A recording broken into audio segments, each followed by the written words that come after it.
నమస్తే వి27 న్యూస్. నేను మీ సుజాత. మనం స్థానిక 46వ డివిజన్లో అఖిల్ గౌడ్ వారి దగ్గర ఉన్నాము. వారి గురించి వారి మాటల్లోనే తెలుసుకుందాం. నమస్తే సార్. నమస్కారం అమ్మ. సార్, మీరు అతి చిన్న వయసులోనే రాజకీయంలోకి రావడానికి గల స్ఫూర్తి ఎవరు సార్ మీకు? నేను మా నాన్నగారు చిన్నప్పటి నుంచి నేను ఒక రోల్ చేశారు. ఏంటంటే ఒక భగత్ సింగ్, ఒక బాలగంగాధర్ తిలక్, ఒక సుభాష్ చంద్రబోస్ ఎలా అయితే దేశం కోసం పోరాడారో మా నాన్నగారు కూడా నన్ను చిన్నప్పటి నుంచి దాని గురించి రోల్ చేసేవాళ్ళు. నువ్వు కూడా ఒక 10 మంది కోసం సేవ అయ్యి, నువ్వు కూడా 10 మంది కోసం కొట్లాడు, నువ్వు ఒక 10 మంది కోసం నీ ప్రాణం అర్పించినా పర్లేదు, నా కొడుకు చచ్చినా మంచిదే, కానీ ప్రాణం 10 మందికి మంచి జరుగుతుందంటే నేను సంతోషపడతా అనే రోల్ని మా నాన్న చిన్నప్పటి నుంచి నన్ను రోల్ చేసి పెట్టారు. అట్లా నేను కూడా సంజయ్ అన్న దగ్గర ఈ స్ఫూర్తిని కూడా నాకు ఒక 5-6 సంవత్సరాల నుంచి సంజయ్ అన్న కూడా ట్రైన్ చేశారు. సో నేను ఈ విధంగా నేను రాజకీయాలకు రావడం జరిగిందమ్మా. ఎందుకంటే ఇక్కడ ఉన్న ప్రజా వ్యవస్థను కూడా చూసిన చిన్నప్పటి నుంచి ఎట్లా జరుగుతుంది, వాళ్ళ ఇబ్బందులు ఏంది, వాళ్ళకున్న బాధలు ఏందో తెలుసుకొని అవి తట్టుకోలేక నేను రాజకీయాలకు వచ్చినమ్మా. Okay sir.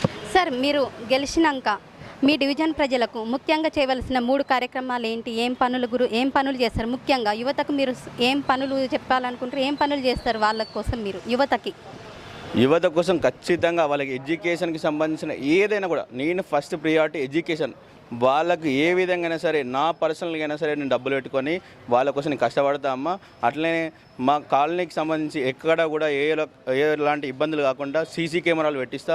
తర్వాత మా దగ్గర మధ్యతరగతి కుటుంబాలు చాలా ఉన్నాయి, వాళ్ళకి ఫంక్షన్ చేసుకోవడానికి చాలా ఇబ్బందిగా ఉంది. ఒక కమ్యూనిటీ హాల్ కట్టిస్తా, ప్రతి ఒక్కరికి ఉపయోగపడే విధంగా వాళ్ళకి ఫ్రీగా రూపాయి ఖర్చు లేకుండా కమ్యూనిటీ హాల్ కట్టిస్తా.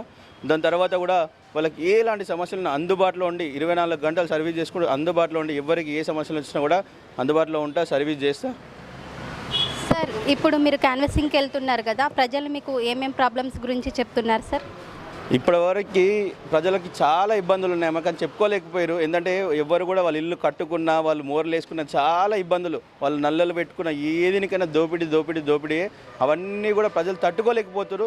సో యువత కావాలి, యువత వస్తే మార్పు జరుగుతుంది, ఒక యంగ్స్టర్ కావాలని వాళ్ళే కోరుకుంటున్నారు. ఖచ్చితంగా బ్రహ్మాండంగా బీజేపీ వైపు మొగ్గు చూపిస్తున్నారు. ఖచ్చితంగా బీజేపీ గెలుస్తుంది. ఈ రామ్నగర్ నుంచే మొదటి అడుగు జరుగుతుంది ఈ సంవత్సరం. ఖచ్చితంగా అంటే ఇదైతే ఉందో ఎలక్షన్ ఈ మొత్తం కూడా బీజేపీకి పట్టం కడుతున్నారు.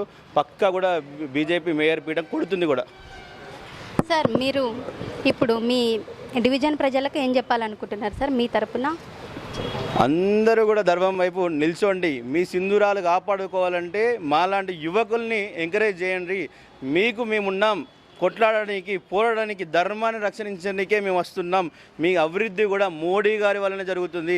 ఇప్పటివరకు వచ్చిన ఈ పెన్షన్లే కానీ, సన్నబియ్యమే కానీ, ఈ రోడ్ డెవలప్మెంట్లే కానీ, కరీంనగర్ అభివృద్ధి కానీ, ఈ స్మార్ట్ సిటీ ఫండ్లే కానీ మొత్తం కూడా సెంట్రల్ గవర్నమెంట్ నుంచి వచ్చిన ఫండ్సే. సో ఖచ్చితంగా ఆ ప్రజలకు కూడా అర్థమైపోయింది. అందరూ కూడా బీజేపీ వైపు మొగ్గు చూపిస్తున్నారు. ఖచ్చితంగా గెలిపించండి, గెలిపించుకొని మీ యొక్క అభివృద్ధిని కొనసాగించాలని చెప్తున్నాను.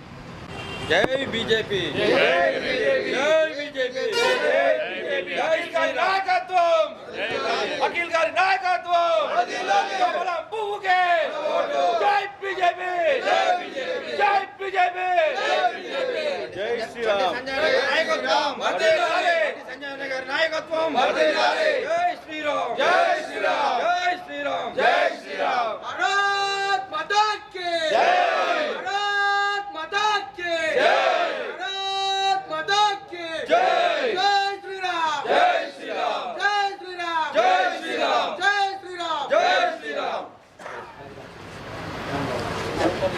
మా అన్న ఓకే ఇక్కడ విషయాలు అడిగినాం, నీ విషయం నీ గురించి, తమ్ముడు విషయం కూడా అన్నా. ఓకే సార్, మీరు అఖిల్ గారికి ఏ విధంగా మీకు మద్దతు ఇస్తున్నారు మీ మాటల్లో చెప్పండి సార్. అఖిల్ గారు అంటే వివేకానందుడు ఒక మాట అంటుంటాడు, ఈ భరతమాత ఏం కోరుకుంటుంది అంటే పుష్పమాలలు పత్రదళములు చందనము కర్పూర హారతి. పుష్పాలు పత్రాలు దళాలు కోరుకోవటం లేదట, పుష్పమాలలు పత్రదళములు చందనము కర్పూర హారతి. తృప్తి నీయవు మాతృమూర్తికి సింహం విక్రములై చరించడు లక్షలాదిక శ్రేష్ఠ వ్యక్తుల కర్మమయ జీవనమునికి సడి తపోజ్వాలలు హారతీయగా. అలాంటి విప్లవ కిశోరాలైనటువంటి యువకులు కావాలని కోరుకుంటుంది నా తల్లి భారతి. రాబోయే తరంలో ఇలాంటి యువకులు వస్తే, రాజకీయాలకు వస్తేనే బాగుపడుతుంది. మాలాంటి ముసలోళ్ళు వస్తే బాగుపడదు. యువతరానికే వివేకానందుడు పట్టం కట్టాలని కాబట్టి అలాంటి యువతరాన్ని గెలిపించి మన ఆశయాలను కొనసాగించుకోవాలని, నిలబెట్టుకోవాలని నా ప్రార్థన. ధన్యవాదాలు. Sir thank you sir. Sir మీరు చెప్పండి సార్ అఖిల్ గారి గురించి. అఖిల్ గారికి మేము భారీ మెజార్టీతో గెలిపించాలని మేమంతా ఒకటే బీజేపీకి కరీంనగర్లో మేయర్ పీఠాన్ని కైవసం చేసుకోవాలని ఒక లక్ష్యంతో పనిచేస్తున్నామండి. అఖిల్ గారిని భారీ మెజార్టీతో గెలిపించుకుంటామని మేము ప్రార్థన చేస్తున్నాం. సార్ మీరేమన్నా చెప్తారా? అమ్మ 46వ డివిజన్ల ముందుగా మా పెంటసినన్న గారికి కృతజ్ఞతలు. స్వచ్ఛందంగా ముందుకు వచ్చి మా అఖిల్ గురించి సపోర్ట్ చేస్తూ ముందుకు వచ్చిన సినన్న గారికి మాకు ధన్యవాదాలు.